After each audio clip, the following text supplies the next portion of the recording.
Ah, dans ta gueule, alors c'est qui le plus fort?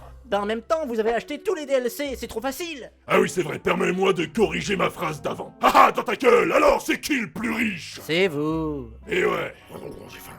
Oh, mais c'est qui commence à se faire faim. Je vais commander un truc sur Belzebub.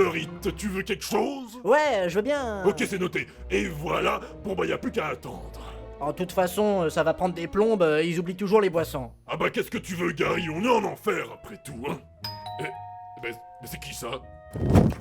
Un triple scream burger, un diable puccino et des frites pour vous. Eh ben, c'était rapide, mais vous venez pas d'ici, vous, non? Je vous demande pardon? Vous venez d'où, au juste? Pourquoi? C'est parce que je suis Vous êtes angiste? Non, non, enfin, oui, peut-être, je suis le diable, alors... Sur ce, j'ai d'autres livraisons. Bonne journée à vous! Ouais, bonne journée... Non, non, mauvaise journée! Alors, c'était qui? C'était le livreur, encore un ange, t'y crois ça? Il y en a de plus en plus dans le tartare, et il respecte même pas nos traditions démoniaques. Regarde ça, il a même rajouté des frites, il a un jouet en plus! Oh non, ça suffit, ça me dégoûte. Faut que j'aille me plaindre sur internet. Oh, ils vont voler notre travail et tout, les grands...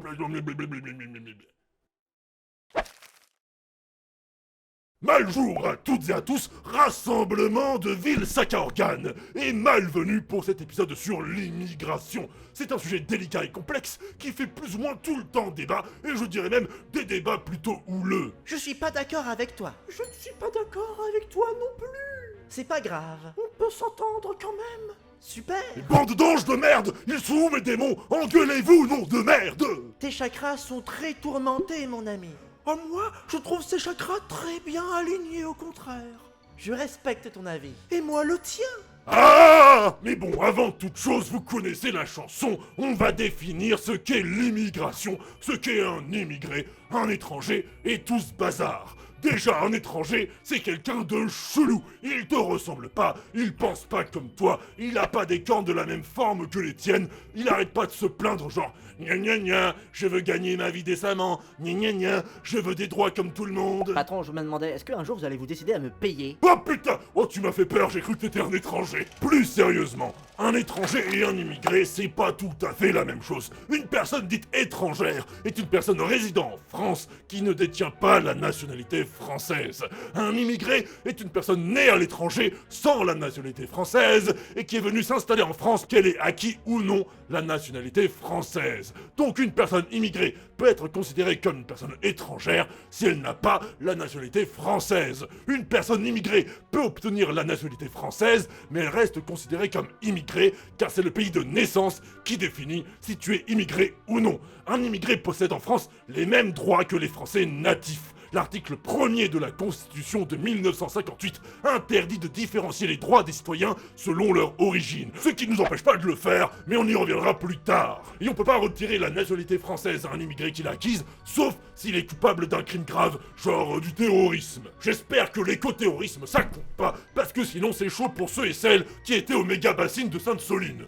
Bonjour, je viens manifester contre la privatisation des ressources en eau. Je crois à un système de partage plus équitable et respectueux de l'environnement. Ok, cool, et ben vous êtes plus français. Oh zut alors. Ouais, je sais, c'est ballot, mais c'est comme ça. Vous l'aurez compris, on va se concentrer sur l'immigration en France, et les chiffres que je donnerai correspondent à la réalité française. Chaque pays a sa propre histoire et sa propre relation avec l'immigration, et la France, c'est déjà un assez gros morceau pour une vidéo. Niveau histoire, la France est à la fois un vieux pays d'immigration, mais également un pays dont la population n'a pas beaucoup été mélangée pendant très longtemps. En effet, le premier gros mélange de population remonte à la colonisation de la Gaule par l'Empire romain. Cette invasion brasse la population du territoire, donnant naissance aux Gallo-Romains. Mais ensuite, pendant de nombreux siècles, la composition démographique du territoire qui deviendra la France reste relativement inchangée. Ah, ça c'était le bon vieux temps.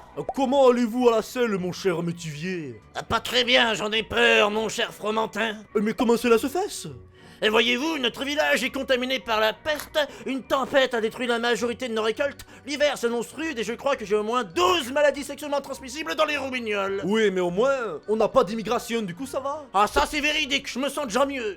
Mais c'est à partir du milieu du 19e siècle que l'histoire de l'immigration telle qu'on la connaît commence réellement en France. Après la Révolution française et les guerres napoléoniennes, la France a besoin de nouvelles forces de travail, surtout dans le cadre de la révolution industrielle qui demande un nombre important d'ouvriers. C'est ainsi qu'à partir de 1850, la France rencontre ses premières grandes vagues d'immigration telles qu'on les connaît aujourd'hui. À l'époque, la population immigrée est avant tout européenne, et ça continue jusqu'à la Première Guerre mondiale, où la France commence à faire venir des gens de ses colonies pour faire la guerre et pour travailler. Bonjour, alors c'est un peu gênant, parce que bon c'est vrai qu'on est arrivé chez vous sans vous demander l'autorisation, on vous a exploité pendant sacrément longtemps, abîmé vos cultures et vos populations et tout, mais voilà, il y a à peu près la même chose qui est en train de se passer en France là en ce moment, du coup est-ce que ça vous dirait pas de venir nous aider pour vous faire tuer pour notre pays à notre place finalement? Laissez-moi réfléchir, attendez 2 secondes, je crois pas, non en fait non. Ah bah c'est dommage parce qu'en fait on vous demande pas trop votre avis, c'était juste pour être poli. Ah bah d'accord, fallait le dire tout de suite, bon on apprécie la politesse au moins. Ensuite, entre les deux guerres, l'immigration en France est de nouveau principalement européenne et est plus contrôlée. En effet, la loi du 10 août 1932 visant, je cite, à protéger la main-d'œuvre nationale et le décret du 6 février 1935 prévoit des quotas d'étrangers dans certaines professions et même l'expulsion des étrangers dans les métiers où il y a beaucoup de chômage. De plus, il y a une réelle volonté de privilégier l'immigration de gens, je cite, de race blanche, plutôt que de travailleurs d'Afrique ou d'Asie considérés comme des hommes de couleur. Les instances étatiques de l'époque racialisent les rapports sociaux, catégorisant ouvertement ces travailleurs dans un processus de mise à l'écart et d'expulsion des ouvriers coloniaux. Bon bah merci de nous avoir aidé à gagner la guerre, maintenant vous pouvez rentrer chez vous, yeah. Et si on n'a pas envie, si on veut rester maintenant? Eh bah le truc c'est qu'on vous demande toujours pas votre avis en fait. Ah ouais c'est vrai. Mais ça n'empêche pas la France, quelques années plus tard, lors de la Seconde Guerre mondiale, d'aller de nouveau chercher nos petits potes africains. Eh salut les mecs. Alors voilà, on a encore un tout petit souci de rien du tout. Oh non, mais encore lui. Oh le relou. Oh le relou. Oh là là. C'est après la Seconde Guerre mondiale que l'immigration en France redémarre d'un coup et continue fortement pendant toutes les 30 glorieuses. Il y a toujours beaucoup d'Européens, mais cette fois-ci, les immigrés sont majoritairement originaires du Maghreb, surtout d'Algérie. Et si l'histoire de la colonisation de l'Algérie et l'histoire des tensions créées en France par la guerre d'Algérie vous intéresse, je vous conseille ma vidéo sur le massacre d'octobre 1961. Et bim, petite pub perso, ça fait plaisir. Le premier choc pétrolier conduit à l'arrêt officiel de l'immigration de travail en 1974. 2 ans plus tard, le décret du 29 avril 1976 autorise officiellement le regroupement familial pour les immigrés résidant en France. De nouvelles vagues migratoires arrivent en France avec de nouvelles origines, de plus en plus d'immigrés asiatiques arrivent sur le territoire et encore plus de migrants venus d'Afrique subsaharienne, même si la population immigrée principale reste celle du Maghreb. Et quand je dis la population immigrée principale, je dis pas que c'est la majorité qui vient du Maghreb, je dis seulement que c'est le groupe le plus important. Et voilà, maintenant on a une idée de l'histoire de l'immigration en France. Et aujourd'hui, on entend pas mal de gens râler sur l'immigration et sur les migrants. Notre pays est devenu un gigantesque hall de gare où tout le monde rentre et plus personne ne sort. Il s'agit d'expulser davantage d'étrangers encore. Voilà. On va pouvoir expulser encore plus d'étrangers. On voit bien qu'il est content. Je veux que la France reste la France. Eh ben, qu'est-ce qu'il râle? On dirait Gary. Quoi? Mais moi je râle jamais moi, c'est Fanny qui passe son temps à grogner en binaire. Mais non, Fanny, elle râle pas, elle s'exprime, c'est différent. T'es contre la liberté d'expression, Gary? Ben non mais... Eh ben alors ferme ta gueule. Mais du coup, qui sont ces immigrés sur lesquels tous ces gens râlent? Et pourquoi qu'ils font tout ce chemin pour venir jusqu'en France? Hein, Jesper? Dis-moi, pourquoi qu'ils viennent ces gens-là? Pourquoi qu'ils viennent ces gens-là? Non mais c'est moi qui pose les questions là. Ah oui, non mais c'était une blague, qui est pas mal, j'ai failli rigoler. On peut séparer en 2 catégories les personnes qui migrent vers un autre pays. Celles qui ont choisi volontairement de changer de pays, que ce soit pour les études, pour le travail ou pour se rapprocher de la famille ou je ne sais quoi, et celles qui se retrouvent dans la nécessité de changer de pays, à cause de guerres, de catastrophes, de conflits politiques ou autres. Et dans tout ça, il y a encore 2 catégories, les personnes qui arrivent en France de façon régulière et celles qui le font de façon irrégulière. On va essayer de parler de toutes ces catégories, mais vous imaginez bien qu'il est plus facile de trouver des données sur des gens qui sont arrivés de façon régulière, parce que les autres, c'est plus dur à compter. Mais vous inquiétez pas, moi j'ai l'œil pour tout ce qui est irrégulier, je rate rien. Jimmy! Ouais? T'es de bonne humeur là, Jimmy? Ouais ça va. Eh ben tiens, une amende, c'est interdit de bonne humeur. Bah depuis quand? Depuis maintenant, je l'ai décidé, ha! Qu'est-ce que tu fais? Ah bah je suis désolé, vous avez l'air de si bonne humeur. Aujourd'hui, la population immigrée constitue 7 à 10% de la population française. À peu près 7 millions de personnes, quoi. Et grâce à la répartition des différents titres de séjour accordés en France, on peut connaître les motifs principaux d'immigration. Bonjour monsieur, pourquoi avez-vous migré en France? Et j'ai pas migré, je suis né ici. D'accord, mais pourquoi? Comment ça, pourquoi? Répondez à la question s'il vous plaît. Mais je vais migrer dans ta gueule si tu continues à poser ce genre de questions de merde. Et voilà, mesdames et messieurs, encore une fois, l'immigration est vraiment source de violence. Les deux raisons principales sont les études et la famille, ce qui correspond à peu près à 60% de toutes les immigrations. Au total, selon l'INSEE, c'est à peu près 200 000 personnes immigrées par an qui arrivent en France. Une véritable invasion! Ouais, mais faut pas oublier qu'il y a des dizaines de milliers de personnes immigrées qui repartent de la France après. Hein. Ouais, qu'ils y restent. Où ça? Je sais pas, mais pas ici. Ah ok. Pour vous donner une comparaison, en 2023, l'année avec le plus bas taux de fertilité de l'histoire de la France depuis la Seconde Guerre mondiale, il y a eu à peu près 700 000 naissances en France. Mais vous inquiétez pas, on va se réarmer démographiquement. Je vous annonce la privatisation des hôpitaux, de l'éducation, la hausse du prix du gaz, de l'électricité, des loyers, la fin du RSA, des allocs et de la retraite, l'aggravement du dérèglement climatique et en plus, je vous emmerde. Ok, bah du coup, on n'a pas trop envie de faire des gosses. Oh, mais vous êtes trop pas patriote en fait. Vous voulez pas que la France reste la France? Ben vu la France que vous nous promettez, Non, pas trop, non. Et si je vous disais qu'on va bousiller le droit du travail et le droit de grève et qu'on se prépare à des conflits mondiaux? ah, ça aide pas trop non plus, non? Ah ouais, chelou.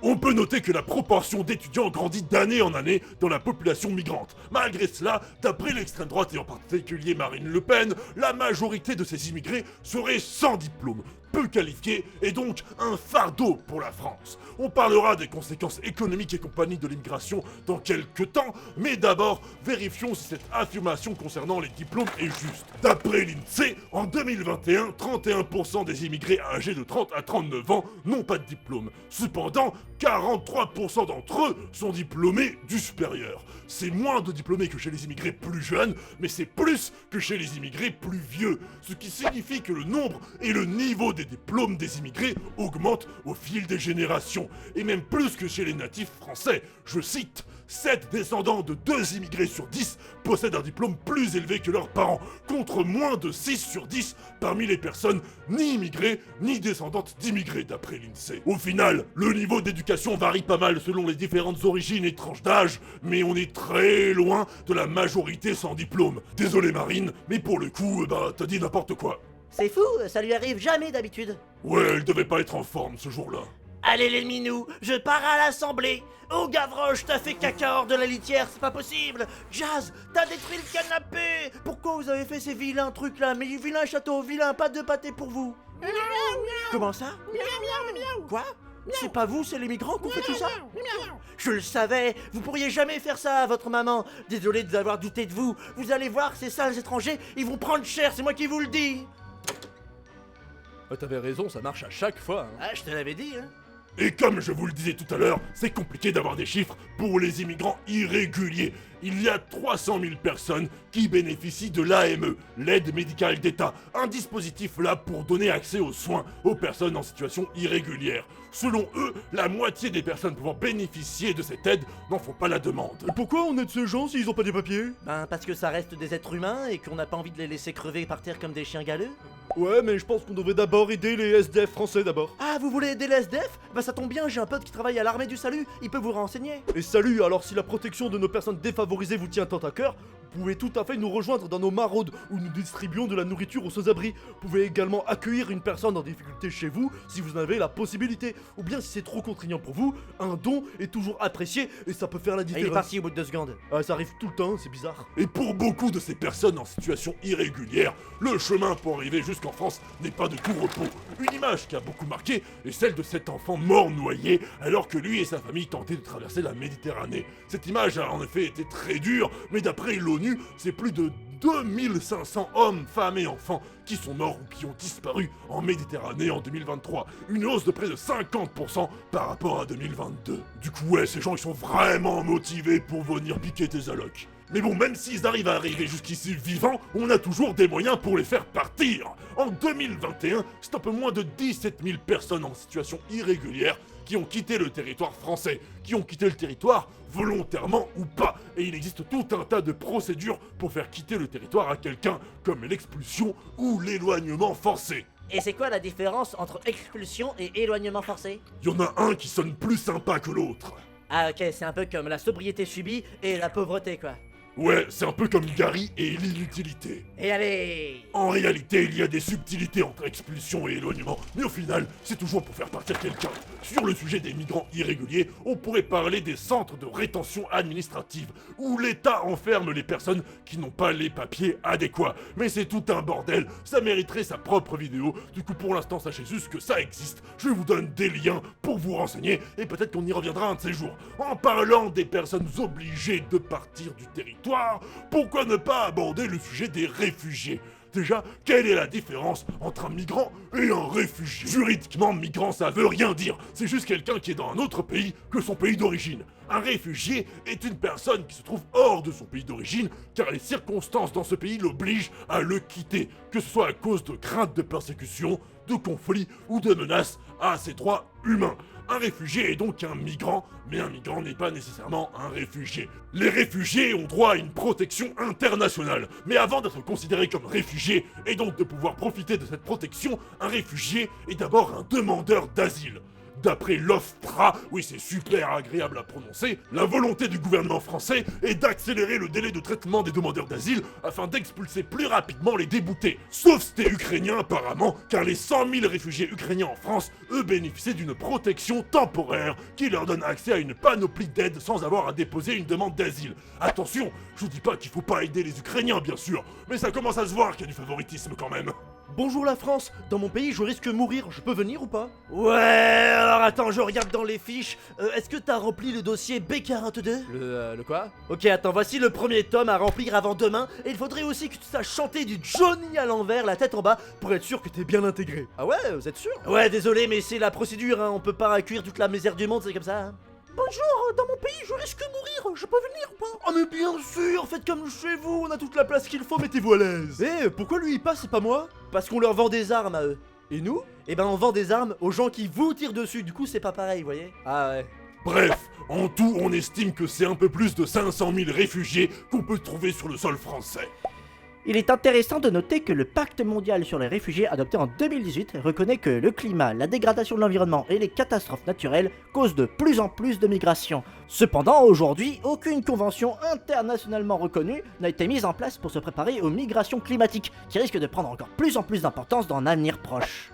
Et donc tout ce beau monde, ça risque d'avoir un impact sur le pays, que ce soit les réfugiés ou les émigrés classiques. Mais quel est cet impact? Est-il positif? Est-il négatif? On entend beaucoup dire que les immigrés sont un poids mort pour la France, qu'ils sucent les allocations et les aides sociales comme des choupa-choups, et qu'en plus, ils bossent moins qu'un caillou asthmatique. En France, selon Jean-Christophe Dumont, le chef de la division migration de l'OCDE, la contribution budgétaire nette des personnes nées à l'étranger est légèrement excédentaire. C'est-à-dire que les personnes immigrées rapportent plus à la France qu'ils n'en coûtent, bien qu'elles rapportent moins que les Français natifs. Je cite: ce qui focalise le débat public, notamment en France, c'est le coût que peut représenter l'immigration en termes de dépenses sociales, de santé, etc. On montre que cette question ne devrait pas nous obséder, car quand on fait le compte, on observe que la contribution est positive jusqu'à la prise en compte des dépenses militaires et de la dette publique. Ce qu'on observe, c'est qu'individuellement, les immigrés sont proportionnellement plus enclins à avoir des aides sociales que les Français natifs. Et on verra pourquoi c'est le cas un peu plus tard. Mais malgré tout, dans l'ensemble, la population immigrée rembourse ses coûts et rapporte même de l'argent à la France. Ce qui est déjà mieux que pas mal de gens que je connais, n'est-ce pas, Azazel? Quoi? Tu m'as jamais payé pendant que je bossais pour toi, et en plus, avant de quitter le pouvoir, t'as bien fait en sorte que le Tartare te verse une retraite si importante que tu pourrais t'acheter un petit pays par mois. Mais aussi, après toutes les choses horribles que j'ai fait pour les enfers, j'ai le droit de profiter du reste de ma non-vie avant de mourir et de donner cette fortune durement gagnée à mes petits-enfants. T'es immortel et t'as pas d'enfant, connard! Oh, je suis si vieux, j'entends rien ce que tu dis, oh là là. Un exemple pour nous tous. Tu l'as dit, Gary. En outre, d'après le journal Reflet et Perspectives de la vie économique disponible sur le Cairn, l'immigration a plusieurs avantages notables. Elle permet de faire face à des pénuries de main-d'œuvre, que ce soit dans des secteurs à qualification élevée ou faible. Elle rajeunit la population, surtout dans un pays à la population vieillissante comme la France. Elle permet de diversifier les activités de production et de consommation, ainsi que les échanges culturels. Elle facilite les échanges entre les pays d'accueil et les pays d'origine des migrants. D'après les travaux de Grégory Vertugo, Javier Ortega et du Centre d'études prospectives et d'information internationale dont on reparlera plus tard, l'immigration n'a que peu d'impact sur le salaire des natifs, et lorsqu'il y a un impact, il est généralement positif.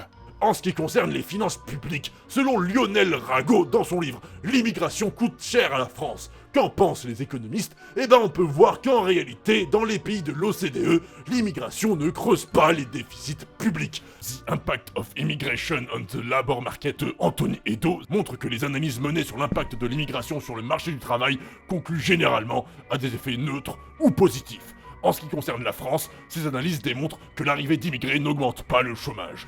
De plus, les travaux de Hippolyte Dalbis, Ekram Bouktan et Draman Koulibaly démontrent que les immigrés ne pèsent pas sur la fiscalité des pays de l'OCDE, dont la France. Bref, c'est toujours plus sérieux que de dire « les migrants coûtent plein de thunes à la France » selon une étude. Malgré tout, beaucoup s'entendent pour dire que leur impact pourrait être encore plus positif avec une meilleure intégration sur le marché du travail.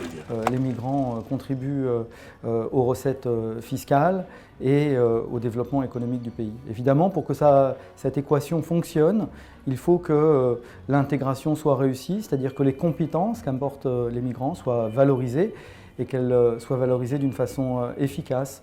Au jour d'aujourd'hui, parmi ceux notamment qui arrivent avec un diplôme du supérieur, 1 sur 2 est soit inactif, soit chômeur, soit déclassé. On pourrait faire un meilleur usage des compétences des migrants et renforcer ce lien finalement entre migration et croissance. Mais si vous voulez absolument des gens qui coûtent de l'argent à la France, il y en a plein, ne vous inquiétez pas. Pour rappel, les fraudes aux allocations sociales, c'est 700 millions détectés et 7 milliards estimés par an. La fraude fiscale, quant à elle, c'est 13,7 milliards détectés et 100 milliards estimés par an. Après, au niveau international, c'est des centaines de milliers de milliards qui sont volés par les grandes richesses. Mais bon, ça, si ça vous intéresse, j'en parle dans ma vidéo sur les Pandora Papers. Histoire de comparer, en 2021, le coût des aides sociales concernant la famille, l'emploi, le logement et la lutte contre la pauvreté correspondait à peu près à 167 milliards d'euros en France. Ce qui correspond à peu près à l'aide que l'État donne aux entreprises chaque année. En 2018, Darmanin a annoncé 140 milliards d'euros d'aide aux entreprises par an. Mais en comptant le CICE de Hollande, on montait plus vers 150-160 milliards. On pourrait se dire, ok, ça coûte cher, mais bon, ces entreprises, elles doivent vraiment en avoir besoin. Eh ben, pas vraiment. Même si en effet Matignon explique que ces aides ont eu des effets positifs sur les PME, les petites et moyennes entreprises, elles n'ont pas eu d'effet positif par contre sur les entreprises de taille intermédiaire et les grandes entreprises. De plus, ce sont les 50 plus grosses entreprises, donc celles qui en ont le moins besoin, qui profitent de la moitié du total de ces aides. Et comme on l'a vu dans ma vidéo À quoi servent les riches, l'État n'a jamais demandé de garantie à ces grandes entreprises par rapport aux aides qu'on leur verse. Du coup, c'est ballot. Ouh, oulala, j'ai mal, ouh, aïe, aïe, ouh, j'ai mal, hein, ouh. Oh non, ta bobo. Oh là là, ça va pas, qu'est-ce que je peux faire pour toi? Tu veux quelque chose? Oh, je sais pas, des milliards, ouais, des milliards, c'est bien, des milliards, ouais. Ok, ouais. ok, mais en échange, tu me promets de créer des emplois ou des trucs comme ça? Ouais, non. Ah bah je sais pas alors, y a peut-être des gens qui ont vraiment besoin de ces sous. Ah, j'ai mal, j'ai mal. Ah non, attends, tiens les milliards, tiens, prends. Allez... Par contre, grâce à tout cet argent dépensé dans les aides sociales, la France a l'un des taux de pauvreté les plus bas d'Europe. Du coup, ouais, y a une catégorie de personnes qui volent plus que l'autre, c'est sûr. Je suis ici avec des jeunes délinquants pour parler sans filtre de criminalité. Merci jeunes gens de bien vouloir participer à cette interview. Ouais, pas de problème, on a rien à cacher, Der Lagarde et moi, wesh. Ouais, avec Norbert, on a optimisé fiscalement quelques milliards d'euros, frère. Ouais, quelques comptes en Suisse, à Malte, des montages fiscaux à plusieurs dizaines de milliards, mais c'est tout mon ref. Et vous? Oh lui, c'est ouf, lui. Ouais, lui il touche le RSA, c'est un fou. Oh mon dieu, je crois que je vais devoir couper ça au montage, c'est beaucoup trop violent. Et ouais, mec. Dans tous les cas, ce qu'on observe, c'est que l'immigration ne coûte pas d'argent à la France, voire elle lui en rapporte. Tout ça, c'est bien mignon, mais vous allez pas me faire croire que tout est gentil, que tout est rose dans le monde de l'immigration. Après tout, on n'a pas encore parlé des...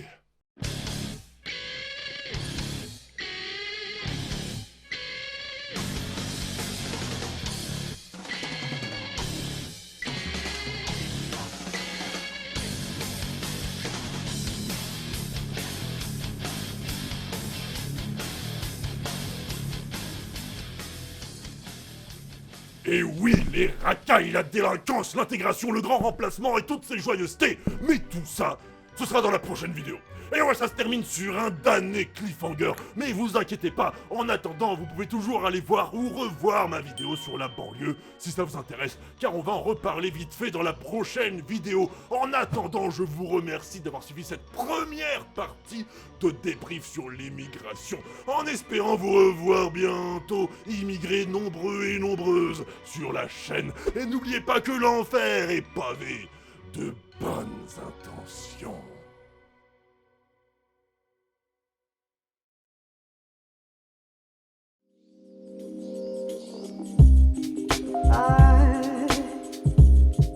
Catch myself out thinking of you, and when you're next around, you are uninvited, but now you're here. Would you stay? 'Cause I need you around.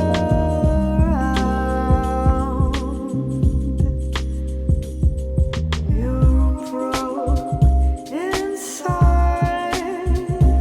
my mind, and you wrote your name on all the walls.